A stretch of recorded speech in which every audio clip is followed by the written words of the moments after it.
Do'stlik axborot kutubxona markazi taqdim etadi. O'lmas Umarbekovning Odam bo'lish qiyin kitobi. Odam bo'lish qiyin asarida O'lmas Umarbekov insonning vijdoni, halolligi va ma'naviy mas'uliyati haqida so'z yuritadi. Asarda odam bo'lib yashash oson emasligi, buning uchun to'g'ri yo'lni tanlash va insoniylikni saqlash zarurligi ko'rsatiladi. Asardagi ayrim qahramonlar mansab, manfaat yoki shaxsiy foyda yo'lida o'z vijdonini unutadilar.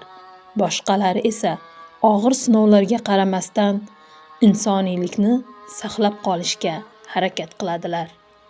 Shu ikki qarama-qarshiliklar orqali yozuvchi jamiyatdagi axloqiy muammolarni asarida yoritib beradi. O'lmas Umarbekov ushbu asar orqali o'quvchilarni halol va vijdonli bo'lishga chorlab qoladi.